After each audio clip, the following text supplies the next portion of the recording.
Muita gente carrega essa dúvida no coração. Sou obrigado a desenvolver a mediunidade? E a resposta, dita com sinceridade e responsabilidade, é esta: não, ninguém é obrigado. O livre-arbítrio é uma lei sagrada. Na Umbanda, nada que seja verdadeiro se sustenta na imposição. O chamado espiritual existe, a sensibilidade existe, a missão pode existir, mas a escolha continua sendo da pessoa. Mas existe uma diferença importante entre não ser obrigado e não sofrer consequência alguma. Quando uma pessoa nasce com mediunidade mais aberta, ela tende a perceber mais, absorver mais, sentir mais.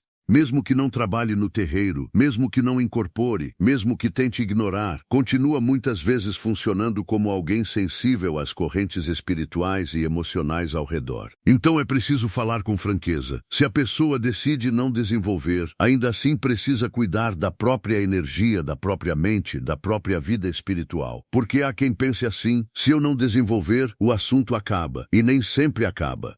Em muitos casos, o que acontece é o contrário. A pessoa continua sentindo peso, cansaço sem explicação, instabilidade emocional, perturbação no sono, angústias repentinas, e vai carregando isso sem direção. A mediunidade, quando chega como oportunidade de serviço, não deve ser vista como castigo. Ela é ferramenta, é caminho, é possibilidade de caridade, de cura íntima e de amadurecimento. Por isso, quando alguém recebe esse dom e o enterra por medo, preguiça ou orgulho, acaba perdendo uma chance preciosa de crescimento espiritual. Existe um ensinamento muito profundo nisso. Aquilo que o alto coloca nas mãos de cada filho precisa ser honrado. Uns recebem mais, outros recebem menos, mas todos são chamados à responsabilidade. O talento espiritual não foi dado para ser escondido, foi dado para ser lapidado, purificado e colocado a serviço do bem. Agora, é preciso também desfazer um erro muito comum. Há pessoas que pensam que desenvolver mediunidade é apenas começar a incorporar. Não é. Desenvolvimento verdadeiro envolve disciplina, firmeza, equilíbrio, reforma íntima e principalmente estudo. Sem estudo, a mediunidade fica torta.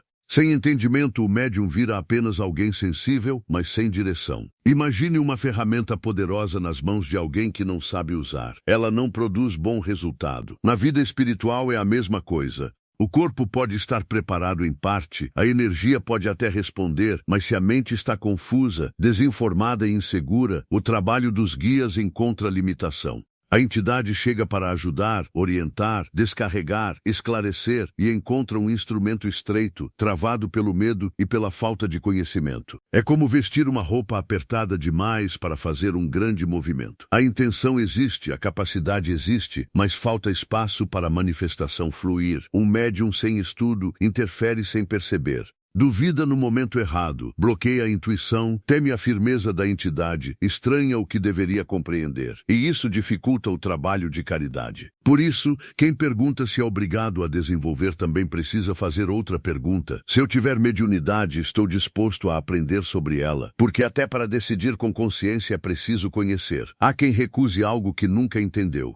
Há quem tenha algo que nunca foi orientado a respeito. E o estudo mediúnico não serve só para quem vai incorporar. Serve também para reconhecer sinais, separar o que é espiritual do que é emocional, compreender limites, saber quando procurar ajuda no terreiro e quando buscar também apoio psicológico ou médico. Umbanda séria não ensina negação da realidade, ensina equilíbrio, discernimento e responsabilidade. Outra dúvida muito comum é sobre a idade. Existe idade certa para a mediunidade aparecer? Não. Há pessoas que sentem na infância, outras na adolescência, outras só depois de adultas, e algumas apenas depois dos 50 anos. Mas em muitos casos, a adolescência costuma acender sinais mais claros, porque é uma fase de grande transformação física, emocional e energética. Também existem casos em que a pessoa passa anos procurando um caminho e parece que nada se encaixa. E de repente, no momento certo, a porta se abre. Isso acontece porque cada jornada tem seu tempo. Nem sempre a pressa do ser humano combina com o ritmo da vida espiritual. Há amadurecimentos que precisam acontecer antes. Então, qual é o melhor momento para desenvolver? O melhor momento é aquele em que existe condição real de compromisso. Desenvolver mediunidade não é curiosidade de fim de semana. Não é vaidade, não é experiência exótica. É um processo sério, Exige constância, humildade, obediência à disciplina da casa, paciência com o próprio processo e disposição para servir. Quando possível, é muito bom que a pessoa primeiro conheça a corrente da casa. Observe, aprenda, sirva em outras funções, entenda a vibração do terreiro, crie raiz. Há muito aprendizado no silêncio, no respeito ao rito, no cuidado com o congá, no auxílio ao próximo, no convívio com a corrente. Quem amadurece assim costuma construir uma mediunidade mais firme e mais saudável. Mas existe também a mediunidade aflorada, e aí a conversa muda de tom.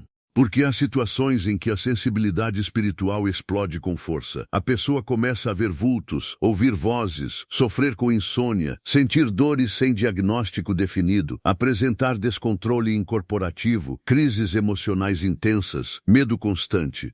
Nesses casos, não convém empurrar o problema com a barriga. É preciso buscar amparo espiritual sério com urgência. E aqui cabe uma orientação muito importante. Nem tudo é mediunidade e nem toda mediunidade dispensa cuidado com a saúde. Há momentos em que o tratamento espiritual deve caminhar junto com acompanhamento psicológico ou médico. Uma coisa não anula a outra. Pelo contrário, quando há seriedade, uma sustenta a outra no resgate do equilíbrio. Muitas vezes, esse afloramento acontece depois de uma dor profunda, de um trauma, de uma perda, de um abalo emocional. Quando a estrutura íntima da pessoa se rompe, a sensibilidade também se abre. Se houver orientação, oração, disciplina e acolhimento, essa abertura pode ser organizada. Se não houver, ela pode se transformar em sofrimento prolongado. Há ainda aquilo que muitos chamam de mediunidade atrasada. É quando a pessoa sente há muito tempo que precisa olhar para esse campo da vida, mas adia, foge, teme, inventa desculpas, empurra com a barriga, e a vida vai apertando. Nem sempre aperta por castigo.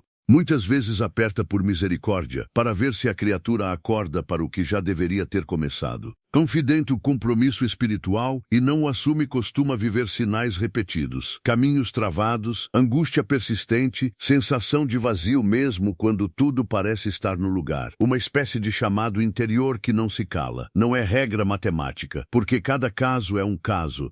Mas é muito comum ver pessoas sofrendo há anos não por falta de capacidade, e sim por medo de começar. E começar muitas vezes já cura metade da dor. Quando a pessoa entra numa casa séria, recebe orientação, começa a estudar, a se limpar, a orar, a entender o que sente, muita coisa se organiza. O que era pavor vira compreensão. O que era confusão vira disciplina. O que era peso vira trabalho de caridade. Então, afinal, sou obrigado a desenvolver a mediunidade? Não. Obrigado não. Mas se existe um chamado verdadeiro, ignorá-lo pode custar caro em sofrimento, desequilíbrio e atraso da própria caminhada.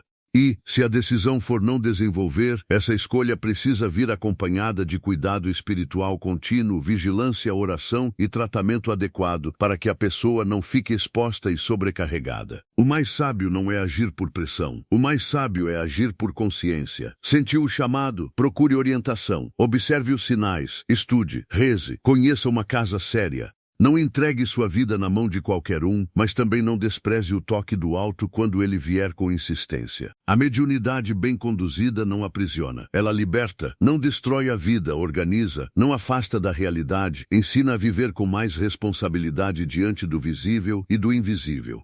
Quando é tratada com seriedade, ela transforma dor em serviço, confusão em entendimento e sensibilidade em instrumento de amor. Se o coração está inquieto, não fuja da pergunta. A resposta não nasce do medo, mas da verdade íntima. E quando a verdade íntima encontra disciplina, humildade e amparo espiritual, o caminho se revela passo a passo. Movede que cada filho encontre coragem para assumir o que lhe cabe, no tempo certo, com fé, com lucidez e com a bênção dos orixás.